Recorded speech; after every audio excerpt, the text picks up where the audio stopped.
Nosso objetivo de hoje é discutir um pouco sobre números irracionais, tá? Que é algo que particularmente dá dor de cabeça e a mim deu bastante dor de cabeça quando eu comecei a trabalhar no magistério, que eu caçava uma forma de conseguir passar para os alunos essa ideia de números irracionais. Acredito que boa parte dos professores também sofra com isso. Porque número se transformou numa coisa tão fundamental que você pode imaginar uma pessoa que não saiba ler, vivendo numa cidade. Mas é inconcebível alguém que não consiga ver números. Sem números, você simplesmente não sobrevive numa cidade. Para ser sincero, a primeira coisa que você faz, a segunda coisa que você faz durante o dia, possivelmente a segunda, que a primeira provavelmente é abrir o olho. A segunda é olhar para o relógio, que tem número. Então, você já começa o dia ligado com o número. Nós andamos com, o próximo contato nosso é com medida, mas nós andamos com instrumento de medida pendurado no corpo. Quem não vê número, não trabalha com dinheiro, não pega elevador, não pega ônibus, não consegue entender endereço. Quem vê número simplesmente não vive. Na cidade grande não tem como viver. Tá? Falo cidade grande pelo seguinte, é possível existir uma sociedade que não trabalhe com número? Existem registros de tribos indígenas que contam até 5, contam até 3. Tem um filho, tem 2 filhos, tem 3 filhos, tem muitos filhos. Tá? Só que não passa por processo de... Não precisa pegar ônibus, tá? Não passa por comércio. Ficou um pouco mais complexo, a gente começa a trabalhar com número e não tem saída. Quando se fala nesses números, o número comum do dia a dia é o natural, que eu vou partir da ideia, para a gente chegar aos racionais, nós vamos partir naturais. Vou partir da ideia que natural todo mundo conhece, todo mundo sabe o que é. Tá? O natural é uma coisa tão do dia a dia, tão nossa, que parece tão óbvio. O 2 existe? Claro que o 2 existe. Você pode discutir se a unidade imaginária existe, não é imaginário. Tá? Por quê? Porque o 2 é concreto. Você anda ali na esquina, você vê um 2. Mas o 2 está tão presente que a gente nem discute o que significa esse 2. Para ter uma ideia de como é que essa coisa ficou entranhada no nosso dia a dia, o 0, para uma criança, parece uma coisa natural. Tá? Mas se você parar para pensar, o 0 é alguma coisa bastante complicada. Os romanos possuíam... O sistema romano não possui 0. Os romanos dominaram o mundo inteiro, não dominaram o 0. Na verdade, o sistema de numeração deles não precisava do 0. Era uma criação hindu, o sistema hindu-arábico registra a posição. Criação não tem registros anteriores, não do 0 propriamente dito, mas ele aparece como no sistema posicional para registrar a posição que não tinha elemento nenhum. Tá? 0 vem de ziffer, significa vazio. Mas ficou tão natural que ninguém discute isso. Tá? Os naturais são números usados para contar, o 0 entra no meio de gaiato, né? Ninguém conta com 0, ninguém começa a contar assim. Quantos alunos estão aqui? 0, 1, 2, 3, ninguém começa a contar para o 0. 0 entra no sistema de numeração. Mas é tão natural que ninguém discute, está legal. Sabe, sistema de numeração. Outra coisa, a gente começar aqui de tacada, deixa eu falar. O que eu vou fazer aqui é algo parecido com o que de fato eu fiz em sala de aula diversas vezes. Como se faz em sala de aula? Depende da sala de aula, depende do que você tem na mão. Não existe fórmula mágica. Se existisse uma fórmula perfeita para você ensinar, tá, e eu conhecesse, você não tem ideia de quanto eu ia vender. Tá? Essa fórmula não existe. Cada sala de aula é uma realidade diferente. Eu digo que a aula é um fato, ela não se repete. Tá? Você pode dar aula parecida, porque cada professor tem um estilo de trabalho ligado à sua personalidade, uma forma de abordar a matéria, obviamente. Mas cada aula, e é engraçado isso, você dá aula numa turma, na turma do lado da mesma série, você vai dar a mesma aula e a aula sai diferente. Engraçado, inclusive, que tem coisa que você faz numa sala que funciona perfeitamente. Você tem uma ideia, usou perfeito, deu certinho. Na sala do lado, com o mesmo grupo social, tá, mesma escola, você aplica a mesma coisa e dá tudo errado. Tá? Por quê? Grande pergunta.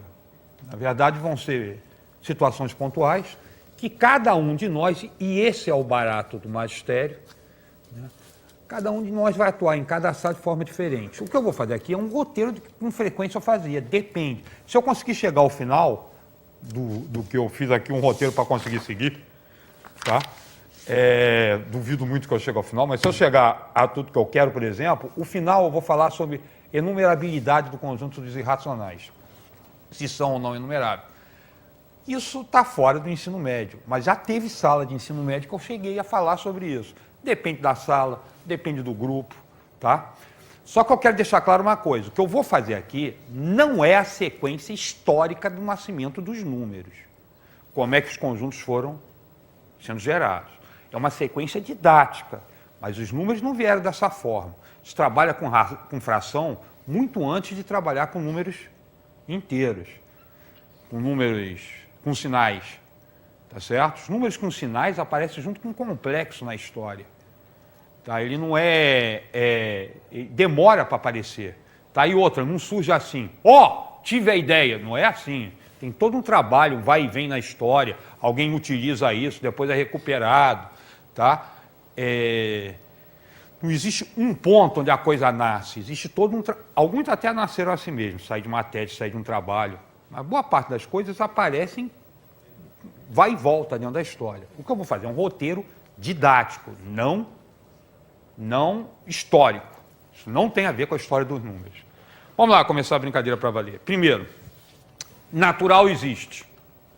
Todos nós conhecemos o natural. Você começa a trabalhar, estou imaginando que a gente pegue uma criança aí, vamos ver como é que se faz essa brincadeira. Na quinta série, você, em boa parte, antiga quinta série, agora sexto ano, né? Faz um bom apanhado do que foi feito atrás, nos anos anteriores, faz uma organização disso. Tá? Mas vírus naturais, só que dos naturais aparece um problema. Quando você começa a trabalhar com natural, você faz 5 menos 3 e obtém 2, nenhum problema. 5 é natural, 3 é natural, 5 menos 3 dá 2, 2 é natural. Com os outros naturais, somar vai dar certo sempre. 5 mais 3, 3 mais 5. Só tem um problema, em algum momento você passa a fazer 3 menos 5. Você precisa disso aqui. Dentro dos naturais isso aqui não existe. Tá? A saída que você tem, por natural não ser fechado para subtração, é criar um outro conjunto. Aí você apresenta o conjunto dos números inteiros. Opa, deixa eu deixar aqui, deixa eu colocar aqui o seguinte, deixa a nossa retinha, vou colocar uma reta aqui, porque daqui a pouco eu vou trabalhar com ela. Aí a gente tem o conjunto dos números naturais, que é representado pela letra N, estilizada, tá? 0, 1, 2, 3... Primeiro conjunto que a garotada tem contato com a vida, depois, pela impossibilidade de fechar os naturais para a operação de subtração, a gente cria o conjunto dos números inteiros, menos 3, menos 2, menos 1, 0, mais 1, mais 2, mais 3, etc. Tá legal. Dentro desse conjunto aqui, primeiro chama atenção, não vou falar de inteiro, direto, nós não vamos discutir. Nosso problema hoje é irracional. Mas inteiro tem sinal, tá? A gente fala e não vai deixar de falar isso, que natural está dentro dos inteiros, que inteiro está dentro dos racionais, racionais estão dentro dos reais, reais estão dentro dos complexos, tá certo? Vamos continuar falando, é isso mesmo que funciona, etc. Mas a coisa é um pouquinho mais complicada. Esses conjuntos têm algumas naturezas diferentes, tá? Se você fizer uma comparação, por exemplo, de complexo com real, você pode parar para pensar que complexo é dado como um par ordenado, AB. Não é isso? Real não é par ordenado. Então, como é que um conjunto que não é de par ordenado está dentro de um conjunto de pares ordenados? Tá? Na verdade, o que a gente tem é o seguinte, parte do conjunto dos números complexos funciona como real. Então, o real está imerso dentro do complexo, ele conserva, existe um isomorfismo, conserva a soma, conserva a multiplicação. Aqui também, conjunto dos números inteiros, uma parte dele funciona como natural, então natural está imerso dentro dos inteiros. Tá? Existe um isomorfismo, é possível montar um isomorfismo naturais inteiro. uma função que preserva a soma e preserva a multiplicação. Mas isso não se fala em fundamental de jeito nenhum, né? Tá? Natural está dentro do inteiro, mas que tem uma estranheza aqui, tem, porque inteiro tem sinal. Dentro desse conjunto aqui, agora eu posso fazer isso. E vamos ser sinceros, uma coisa que sempre preocupou foi o seguinte, na cabeça da molecada, a gente não dá lembrar, na cabeça da garotada, isso deve ser o bicho, né? Tenho 5 laranjas, tiro 3, fico com 2. Tenho 3 laranjas, tiro 5, você não tira mesmo. Não, mas eu tiro e fico devendo. Devendo para quem? A laranja é tua. Na verdade, a estrutura operatória, a gente apela, tá, para tentar explicar, mas que na cabeça do garoto ele vai ter que começar a trabalhar com isso, porque é necessário para as operações. Então, é uma estrutura de operação. Tá? Mas essa concretização é, com frequência, uma forçação de barra, né?